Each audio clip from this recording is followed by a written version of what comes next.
Cabinet hardware is one of the most small but significant choices you'll make in your entire remodel. Plus, you're going to touch it every day, so it has to feel good as well as look good. It will anchor your remodel's entire vibe as adorable twee time capsule, sleek modern update, or misguided time-stamped trend chasing. Last week, I talked you through the metal that your cabinet hardware, also your door handles, your hinges, your light fixtures, your plumbing fixtures, and everything else that's metal in your house should be made of, but we didn't talk about what it should look like, the shapes, the operation. So today, let's talk hardware styles. Before I dive in, here's one quick veto. Please never choose this style. It's hell on your pockets, on your hip bones, and on any remaining corded headphones you have in your life.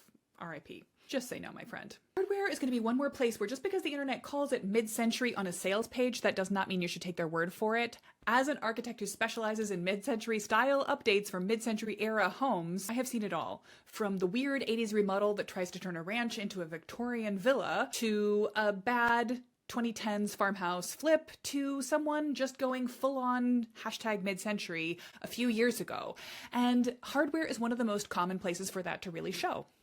Again, for convenient linking, I have added to the Pinterest board I made last week. You'll find the link below this video. And I'm going to save some of the images that I share here there so you can go and find them. Some of them are actual product links so you can chase them down to specific sourcing, and others are just visual examples of things that work well for a mid-century style update. If you're just looking for resources in general to help guide you towards mid-century specificity or history or design ideas, then I've pulled together all of my favorite references, from books on design to books on history, architect profiles to design guides to photo books of specific mid-century houses, also blog posts, websites, inspo accounts on Instagram that you should be following, and a bunch of shopping resources for good sources for tile, hardware, and other mid-century purchases. I update this intermittently, so if you read this list and notice something important that I've left off, let me know. This is my best, grab and go checklist of great mid-century resources to get you started, whether you've already gone pretty far down the mid-century rabbit hole or you're just beginning your journey. This is part 4 on what stands out to an architect checking out your mid-century home. I started out with choices you're going to make for your mid-century built-in updates, and people immediately followed up with questions about hardware, which I took to be a question about metals. So I did a whole talk on metals last week, and then someone followed up after I had recorded it with a question about whether they're allowed to have levers instead of knobs for their door handles.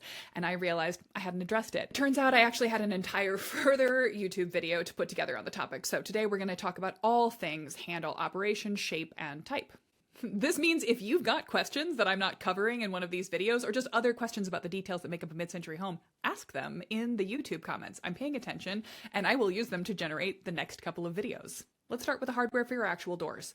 In the mid-century era, you would be most likely to see a round style or the tulip style. To answer the question that I got in the comments, levers were not common in the mid-century era, but you should go ahead and put them in if you want to. And here's why.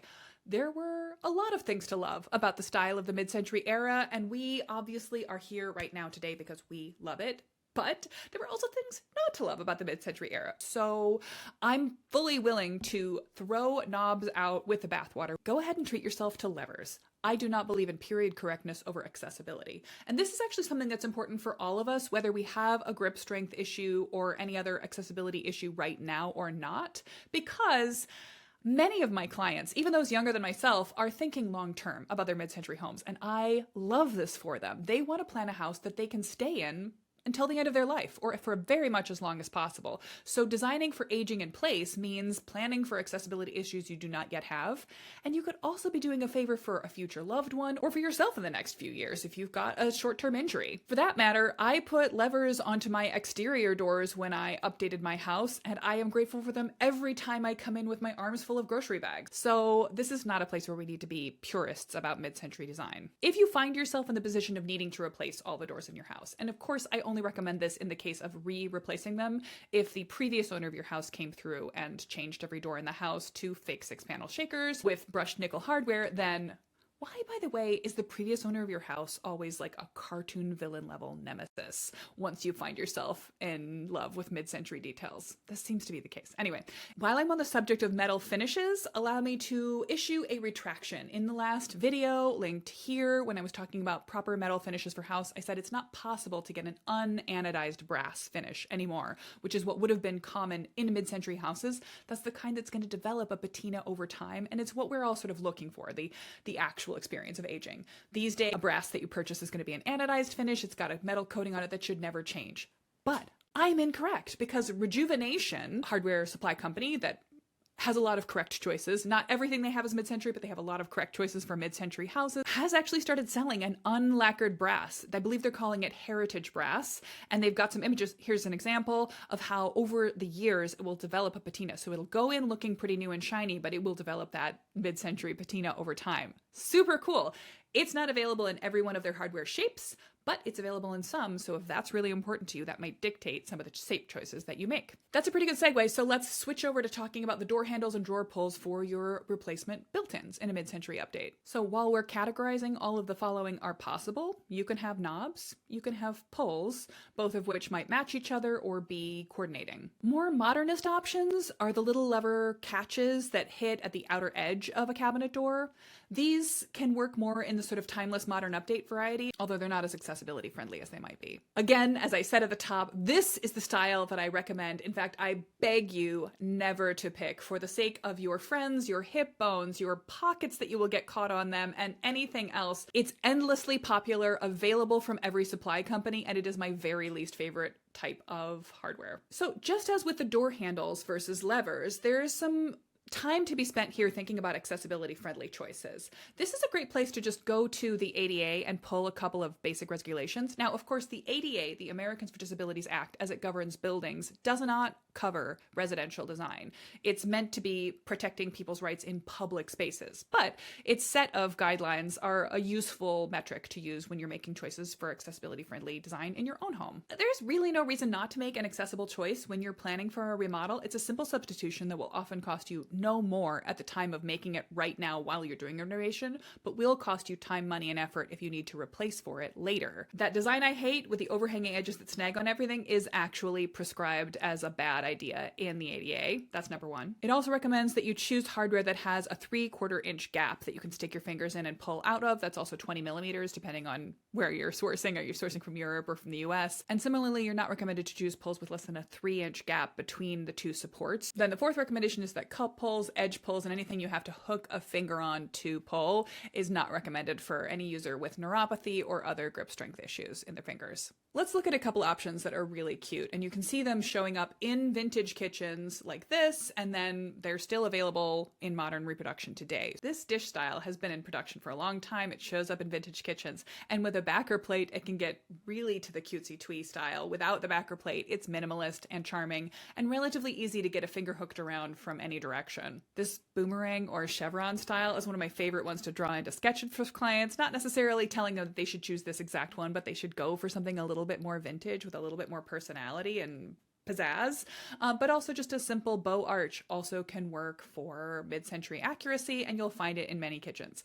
My own kitchen is filled with this. I believe it was popularized in earthquake country. It has a little press latch. It's kind of a hassle, but it's also part of the vintage charm of my mid-century house, so I'm not going to go around changing it right now. This one shows up in every search for mid-century hardware, and I don't think it's inappropriate, although I do think it might be a modern design, but you know, it's cute. You can go ahead with this if you want, although beware, this is another design that is going to hook and kill your any remaining corded headphones. You can find these floating around in vintage format. You can also perhaps source them from Etsy or source something vintage original on your Facebook Marketplace, your eBay, or your local thrift store.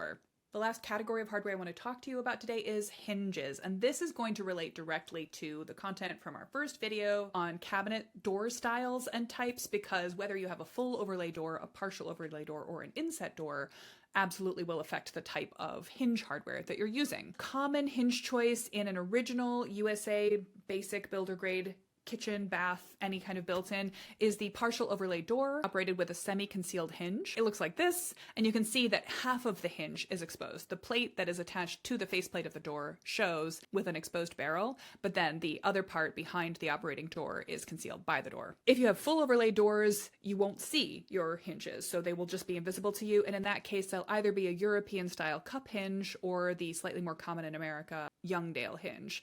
That is really a decision that you can leave up to your cabinet cabinet shop. If you have inset cabinet doors, they might have invincible hinges or they might have this offset hinge style. As a general rule, I think you're going to look for partially exposed hinges with partial overlay doors if you're going full time capsule twee. And for a modern but timeless update, you're probably doing full slab overlay doors with concealed hardware. So it matters a little less what that is specifically. If you have existing cabinets and you just want to put new hardware on them, again, you might be doing this because your hardware is original but broken or worn out, or you might be doing it because somebody else already came along and replaced the hardware with something they thought was more exciting or trendy and now looks really time-stamped and tired. One way or another, if you are replacing just the hardware and not the cabinet doors and boxes themselves, the thing you're going to want to pay attention to most are the existing dimensions of the drilled holes. So first, you're going to want to know the thickness of your cabinet doors. Probably you can adjust for this by just tightening the nut on the back of the cabinet hardware for whatever thickness you've got, but you'll really want to pay attention to the spacing center to center between the posts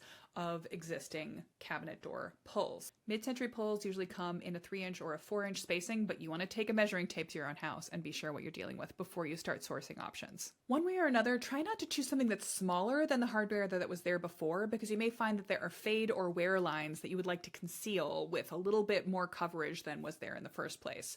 Or you can consider a backer plate. Hopefully I've just answered a lot of your hardware picking questions and given you some visual examples to pull from. If you are curious, feel free to go back and hit that Pinterest board, or if you're looking for time capsule references, I would point you to the website Retro Renovation. This is no longer active, but it is a huge library of very detailed, period-appropriate references, and in some cases product links, which may or may not still be in date, assembled by the dedicated team that used to run that site. This is one of my favorite go-tos, and it's included in my list of mid-century ranch resources as a prime source for detailed, excellent, crowdsourced research done by passionate people who care as much or more as you do about your mid-century house. If you're just watching this out of interest because you have original mid-century hardware in your house and you're not planning to change it, I'd love to hear about what you've got and what's great about it. Comment and let me know below. And if you're still hunting for sources, let me know as well. Next week, I'm going to be taking my topic outside and talking about some exterior updates around your front door. And then the week after that, probably talking about house colors and trim choices that are appropriate for mid-century updates. But if you've got more questions on the details that make a mid-century update work well, or have you hung up about your own house, I'd love to hear them. So comment and let me know what you want to know about next.